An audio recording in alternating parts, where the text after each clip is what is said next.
Jumpa lagi scan bersama Bung Firdaus Ilyas. Iya, berjumpa lagi kita, Bung Meldi Rendra.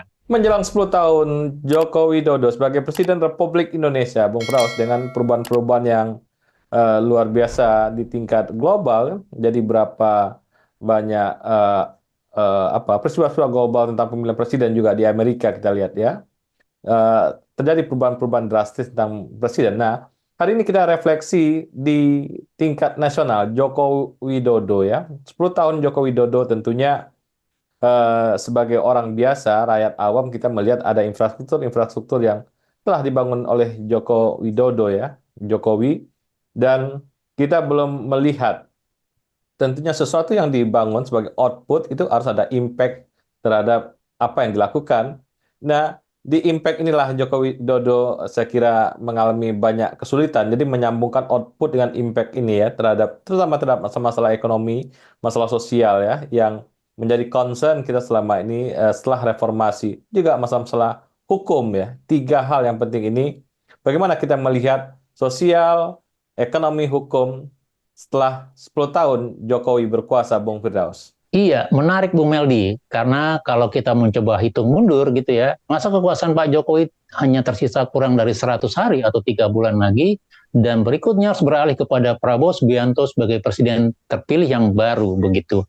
Nah, tetapi kalau kita lihat, rasanya tidak fair dan tidak adil kalau kita misalnya melepaskan begitu saja masa kepemimpinan 2 periode Pak Jokowi tanpa melakukan evaluasi atau mengulas beberapa catatan-catatan penting terkait performa pemerintahan Pak Jokowi.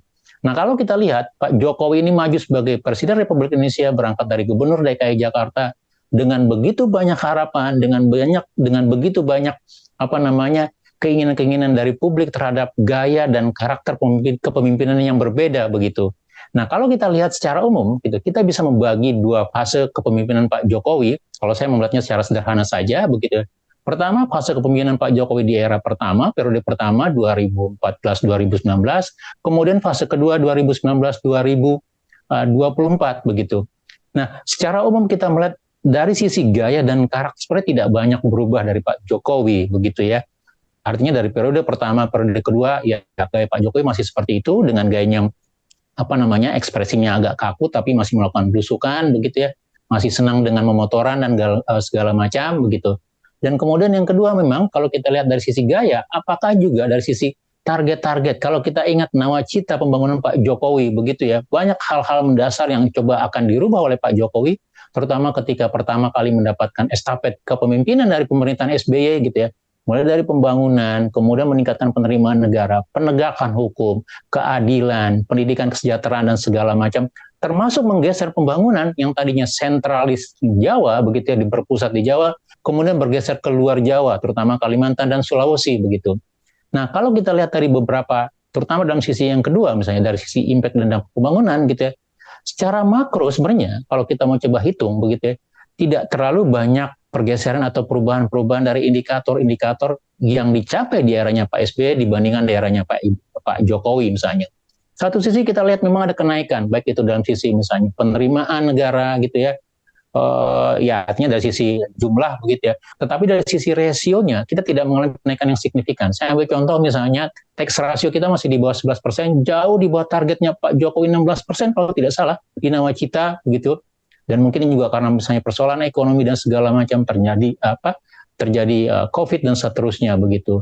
Dan begitu juga dalam sisi misalnya pertumbuhan ekonomi begitu. Pertumbuhan ekonomi kita relatif ya datar-datar saja sekitar 5, tidak mungkin di bawah 6% ya. Kemudian kecuali pada era COVID begitu. Dan di dalam sisi misalnya ya satu hal yang agak berhasil dalam Pak Jokowi dalam sisi misalnya pertumbuhan ekonomi gitu adalah menjaga inflasi begitu. Tetapi dalam sisi yang lain misalnya dari sisi pertumbuhan ekonomi pendapatan per kapita kita itu linear saja karena apa? Ada pertambahan dari sisi misalnya belanja negara, pertambahan dari sisi misalnya agregat ekonomi. Tetapi secara makro tidak ada yang cukup spesial atau fantastis gitu ya selain dari sisi misalnya pembangunan proyek-proyek infrastruktur, jumlah jalan panjang jalan tol, tambahan waktu dan segala macam. Tetapi dari sisi yang agak, kalau kita bicara output, tidak terlalu banyak perubahan dibandingkan eranya Pak SBY, Bung Meldi.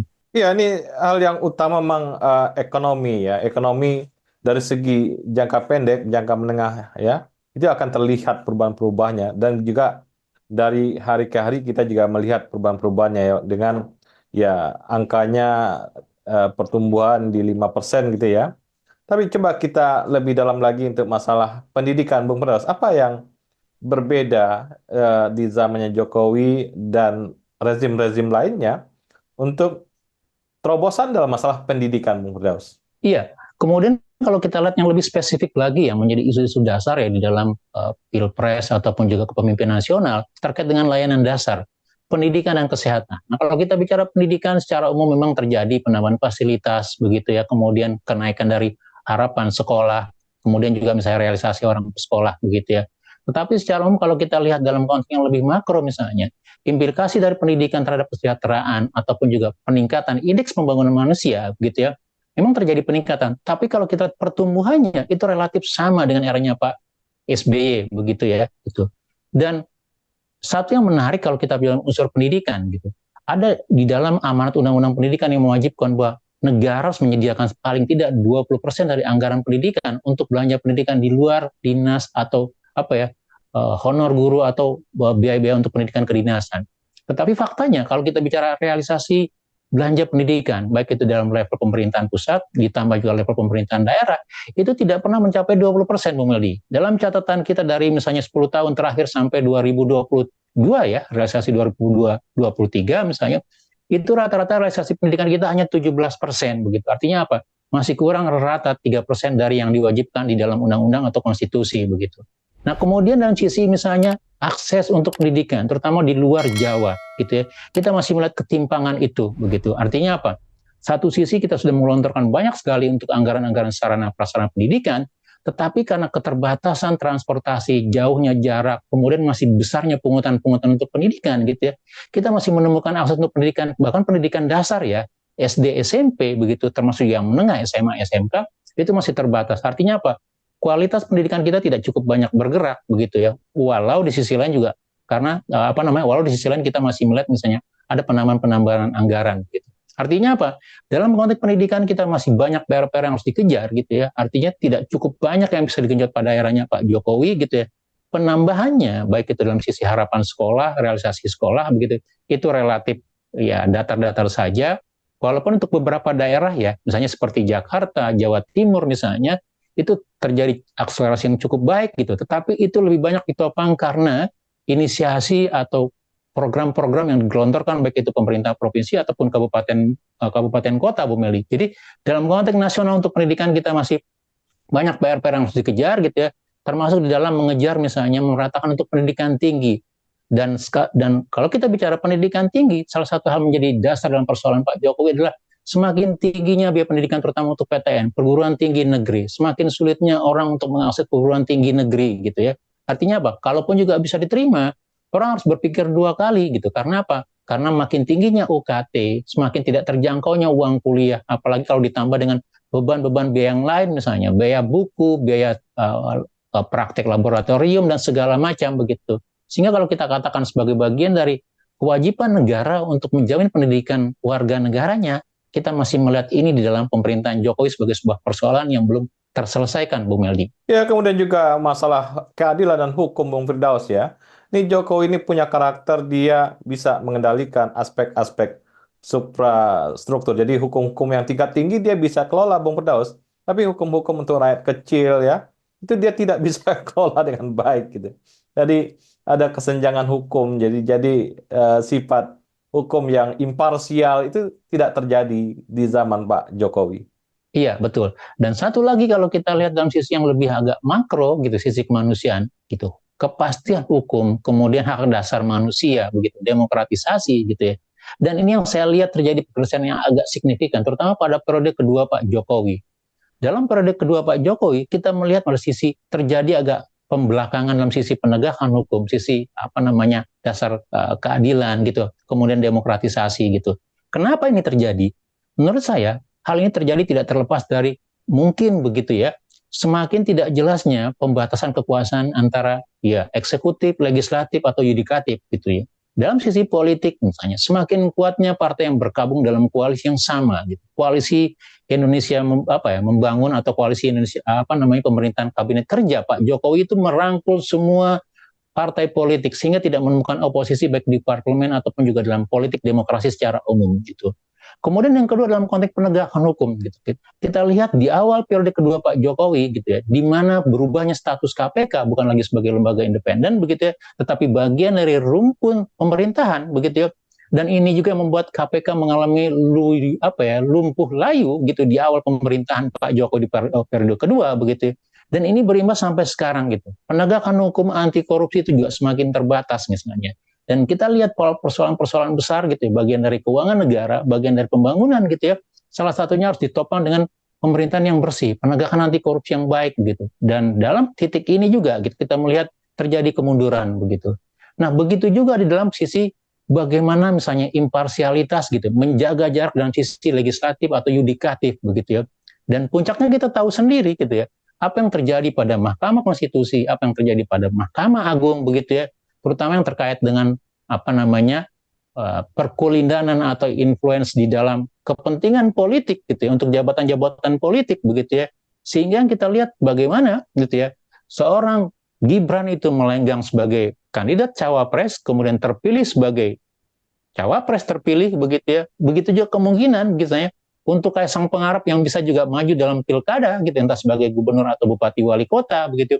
Tetapi kita melihat ada indikasi semacam benturan-benturan kepentingan, semacam intervensi kekuasaan yang menyeruak di luar kamar-kamar eksekutif, artinya juga menyeruak untuk kamar-kamar yang lain misalnya, legislatif, yudikatif dan seterusnya. Jadi kalau kita lihat terjadi penurunan dalam sisi penegakan hukum, keadilan, demokratisasi dalam fase kedua Pak Jokowi, dan kita katakan ya, ini sebagai satu PR besar, catatan besar gitu ya, di dalam penegakan hukum di ujung kekuasaan Pak Jokowi, Bu Meldi. Jadi di awal terpilihnya Jokowi 10 tahun yang lalu ya, lebih kurang 10 tahun yang lalu, ada nawacita Bung Firdaus ya.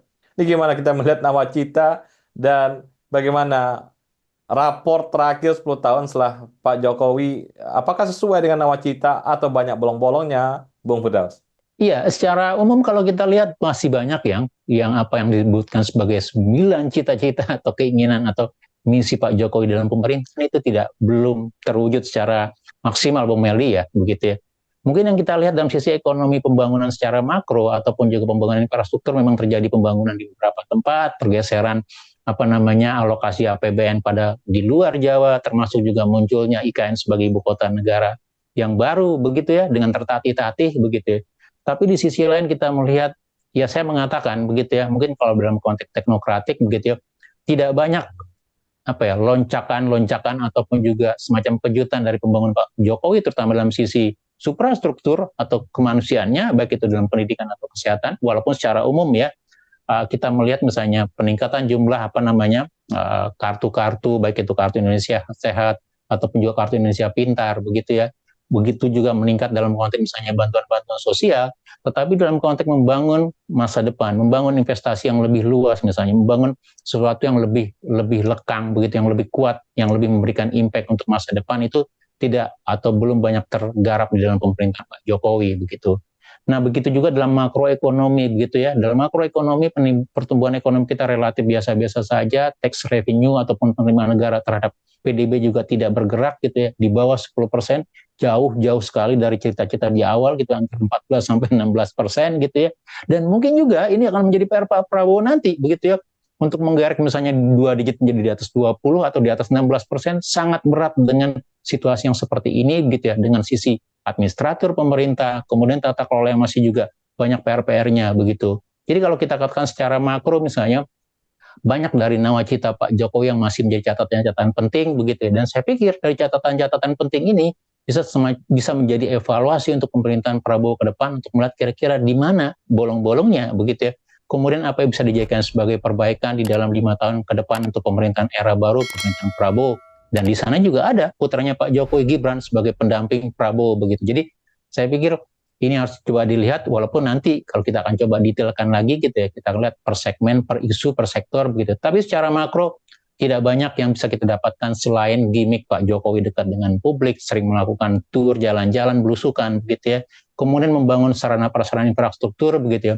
Tetapi di sisi lain juga ada PR-PR yang nampaknya masih agak tertinggal di dalam nawacita Pak Jokowi, Bu Meldi. Terima kasih Bung Firdaus. Iya, sama-sama. Terima kasih Bu Meldi, tetap semangat. Salam Indonesia bersih. Salam Indonesia bersih.